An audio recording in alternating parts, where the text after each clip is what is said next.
बड़ी खबर है आगरा लखनऊ एक्सप्रेसवे पर बड़े हादसे की। बेकाबू होकर कंटेनर में घुसी है फॉर्च्यूनर कार। इस हादसे में 2 लोगों की मौके पर मौत हुई है, 2 गंभीर रूप से घायल हुए हैं। जो घायल हैं उन्हें अस्पताल भर्ती कराया गया है। फतेहाबाद के पास एक्सप्रेसवे टोल प्लाजा का ये मामला बताया जा रहा है। फॉर्च्यूनर कार की स्पीड इतनी ज्यादा थी जहां कंट्रोल और बैलेंस खोते हुए ये एक्सीडेंट हुआ है। कंटेनर से टक्कर के बाद मौके पर ही 2 लोगों ने दम तोड़ दिया। 2 की हालत गंभीर बताई जा रही है, इन्हें अस्पताल भर्ती कराया गया है।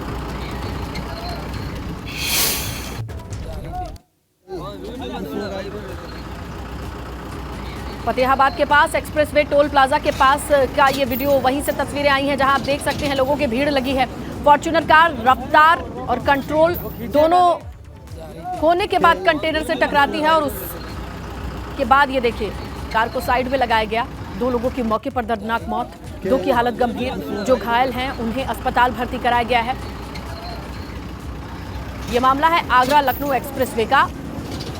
फतेहाबाद के पास एक्सप्रेसवे टोल प्लाजा है, वहीं पर यह एक्सीडेंट हुआ है। कार की स्पीड और कंट्रोल खोने के बाद ये कंटेनर से टकराती है और इस टक्कर में 2 लोगों की मौके पर मौत।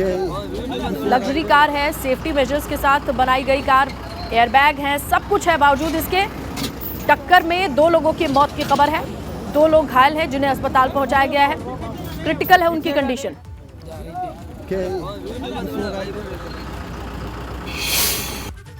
अब बड़ी खबर बदायूं से अगली, जहां कलछा में नहाने के दौरान एमबीबीएस के 5 स्टूडेंट गंगा नदी में डूबे हैं।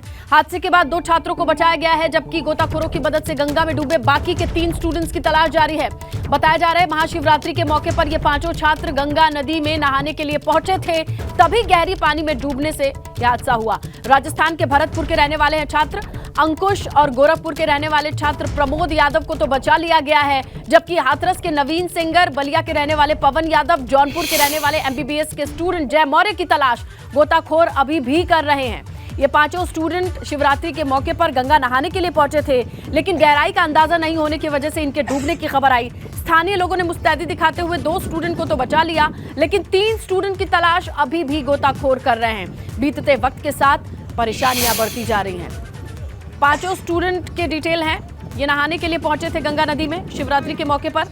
भरतपुर राजस्थान के रहने वाले छात्र अंकुश और गोरखपुर के छात्र प्रमोद यादव को तो बचा लिया गया है। आसपास के लोगों ने मौका रहते बचा लिया, लेकिन हाथरस के रहने वाले नवीन सिंगर हैं, बलिया से पवन यादव, जौनपुर के रहने वाले एमबीबीएस के स्टूडेंट जय मौर्य, इन तीनों स्टूडेंट की तलाश अभी भी गोताखोरों की मदद से की जा रही है। बड़ी खबर आप देख सकते हैं मौके पर तस्वीरों में, आप देखिए वो स्टूडेंट है जिनकी तलाश जारी है। एमबीबीएस की पढ़ाई कर रहे हैं। 3 छात्र हैं जो अभी भी खोजे जा रहे हैं। गोताखोरों की टीम लगातार इन्हें ढूंढने की कोशिश कर रही है और ये 3 स्टूडेंट हैं जो अभी भी नहीं मिले हैं। कुल 5 फ्रेंड्स थे, नहाने के लिए शिवरात्रि के मौके पर गंगा किनारे पहुंचे थे, लेकिन गहराई का अंदाजा नहीं होने से इनके डूबने की खबर आती है। स्थानीय लोगों ने 2 स्टूडेंट को तो बचा लिया है, लेकिन अभी भी जिनकी आप तस्वीरें देख रहे हैं, ये 3 स्टूडेंट लापता है।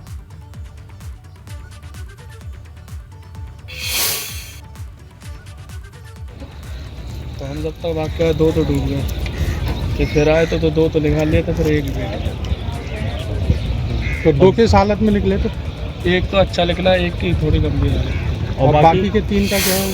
3 तो सर जब तक हम लोग आए थे तब तक वो बैठ ही गए। हाँ बैठ गए थे सर। वहाँ से अगर वहाँ से भागे थे, अगर बीच में सर पानी ना पड़ता तो हम उनका भी प्रयास कर ली थी। यही होगा बॉडी आगे बढ़ गई होगी सर। देखो कोशिश तो कर ही रहे हैं, अगर यहाँ हो तो और अच्छी बात है। जो तुम लोग अपना अनुभव है उस अनुभव में क्या लगता सर हमारे अनुभव से तो यहाँ से निकल गई आगे तो सर। यहाँ पर नहीं ऐसा है ना, यहाँ पर नहीं, पानी के जो स्पीड है ना सर, वो पानी के अंदर की पानी का प्रेशर ज़्यादा है अंदर ज़्यादा, जितना ऊपर प्रेशर है उतनी नीचे है।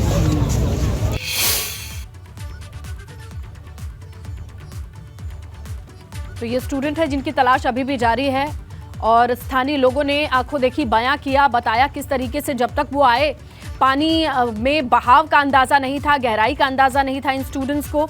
5 दोस्तों में से 2 को तो बाहर निकाल लिया स्थानीय लोगों ने, लेकिन उनका कहना था कि जिस तरीके का प्रेशर है, जिस तरीके का बहाव है पानी का, अभी इनके मिलने के लिए गोताखोरों की टीम को और मेहनत करनी पड़ेगी।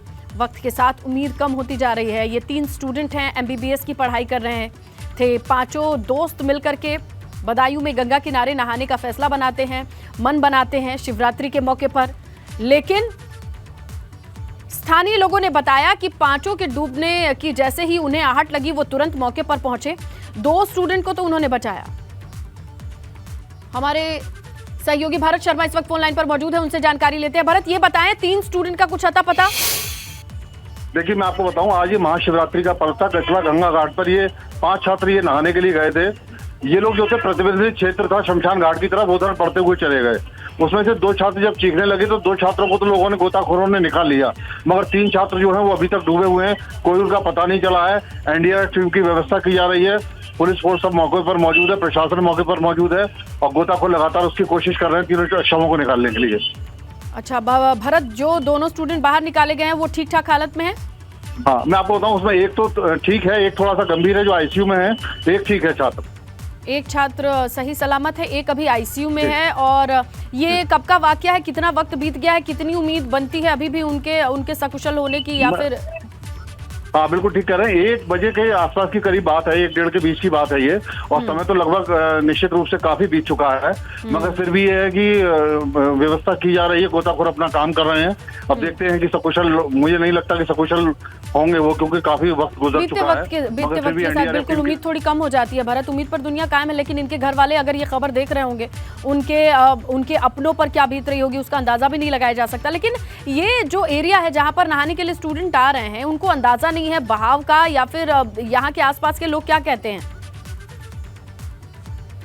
एक जो नहाने के लिए जो क्षेत्र था, ये उस क्षेत्र से आगे बढ़ गए थे शमशान घाट की तरफ। अच्छा। तो ये वहां पर जो था, वहां प्रतिबंधित क्षेत्र था और वहीं पर जाकर पानी की गहराई को शायद मुझे लगता है कि ये नहीं समझ पाए और वो गहरे में उतरते चले गए और इसलिए वो डूब गए। प्रतिबंधित था ये पूरा क्षेत्र जहां पर ये नहाने का फैसला करते हैं, और प्रतिबंधित क्षेत्र में जा करके नहाने की ये कोशिश करते 5 स्टूडेंट की, जिसमें 2 स्टूडेंट तो बाहर निकाले गए हैं, 3 की तलाश जारी। शुक्रिया भरत जानकारी के लिए।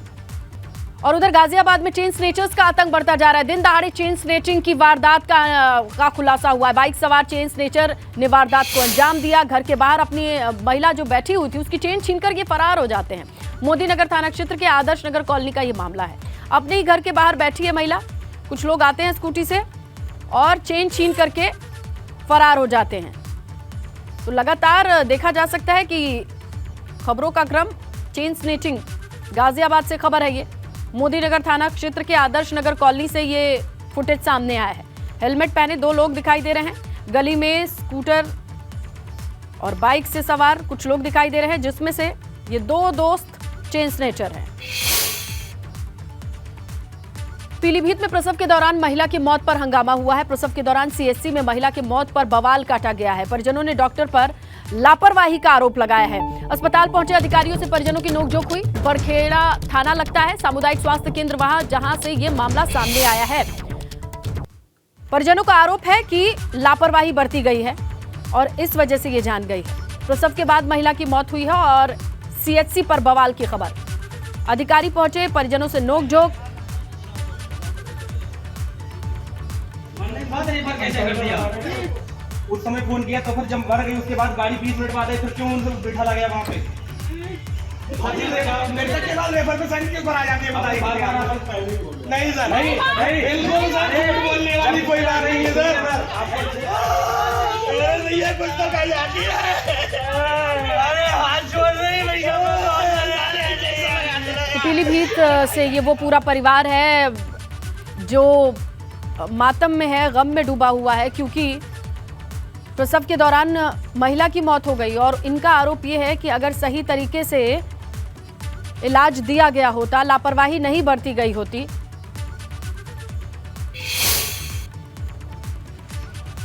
आगे बढ़ते बात करते हैं आगरा पुलिस की। इंस्टीट्यूट में चोरी का खुलासा किया है पुलिस ने। 3 शातिर चोरों को गिरफ्तार किया गया है। इनके पास से चोरी के लैपटॉप समेत कई सामान बरामद हुए हैं। हरि पर्वत थाना पुलिस को यह कामयाबी मिली है। चोरों को धर दबोचा है। कोचिंग इंस्टीट्यूट से इन्होंने चोरी की थी, हाथ साफ किया था। अब इनके पास से लैपटॉप और वो तमाम चीजें जब्त हो चुकी हैं, पुलिस को मिल चुकी है। हरि पर्वत थाना लगता है जहां की पुलिस ने लगातार इनकी धरपकड़ के लिए कोशिश की और कोशिश कामयाब हुई है। इन चोरों को धर दबोचा गया है। इन्होंने आगरा के एक इंस्टीट्यूट को निशाना बनाया, वहां पर जितनी चीजें थी उस पर हाथ साफ किया, मौके से फरार हो गए।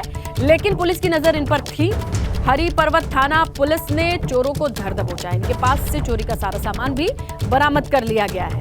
इनके पास लैपटॉप मिला है और कई चीजें जो इन्होंने चुराई थी वो सब कुछ वापस मिल चुकी हैं। इंस्टीट्यूट पर इन्होंने चोरी की कोशिश की थी, योजना बना करके चोरी करके फरार भी हो जाते हैं, लेकिन यहां अब ये पुलिस के हत्थे चढ़ चुके हैं। हरि पर्वत थाना लगता है जहां की पुलिस ने घेरेबंदी की, इनकी धरपकड़ की कोशिश की और ये कामयाबी हाथ भी लगी।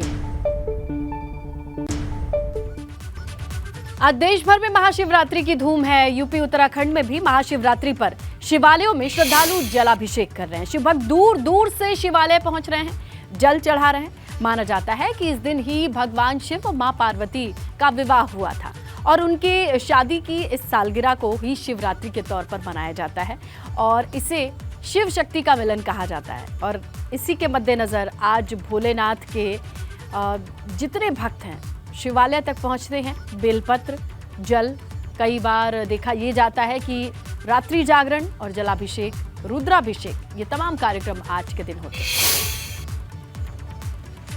वाराणसी की बात करें तो बाबा विश्वनाथ के अनोखे बारात में हजारों लोग शामिल हुए। भूत, प्रेत, नाग, गंधर्व, किन्नर का स्वरूप धारण करके बाबा शिव की बारात में सैकड़ों लोग शामिल हुए। इस बारात में अड़भंगी शिव दूल्हा पर देखिए आप, दूसरी तरफ उनके बारात में भूत, पिशाच, असुर, दानव, साधु, सन्यासी। कहा जाता है कि शिव जी की बारात में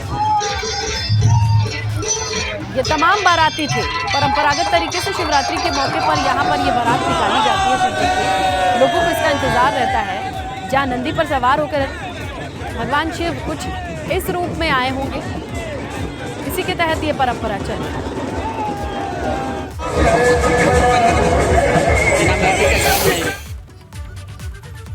आगे बढ़ते बड़ी खबर मिल रही है। जातीय जनगणना की मांग को लेकर के सपा चलाएगी मुहिम। अब ब्लॉक स्तर पर अभियान की तैयारी है।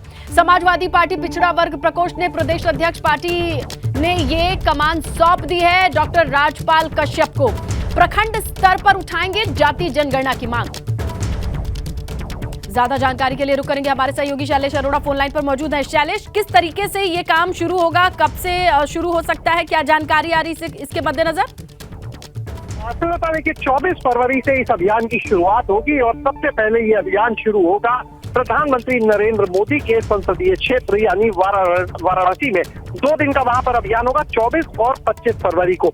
ये पहला चरण होगा इस पूरे अभियान का। और देखिए पहले ही समाजवादी पार्टी जातीय जनगणना के मुद्दे को लेकर अपना रुख साफ कर चुकी है। जब स्वामी प्रसाद मौर्य के तमाम बयान आए उस समय से ही पार्टी जातीय जनगणना के मुद्दे को और हवा देने में लगी हुई है। अगर बात करें तो देखिए इस पूरे अभियान की जो कमान है वो सौंपी गई है पार्टी के जो प्रदेश अध्यक्ष है पिछड़ा वर्ग प्रकोष्ठ के डॉक्टर राजपाल कश्यप, जो पार्टी के एमएलसी भी रह चुके पहले, उनको ये कमान सौंपी गई है। और 24 ठीक है शैलेश, जिस जगह से वो शुरुआत कर रहे हैं वहीं से आते हैं ओम प्रकाश राजभर। वो जातीय जनगणना को लेकर भी कई बार आवाज उठाते, देखना ये है कि वो समाजवादी पार्टी से अलग है। किस तरीके के सियासी रंग रूप के साथ ये आगाज होगा, देखना दिलचस्प होगा। शुक्रिया शैलेश।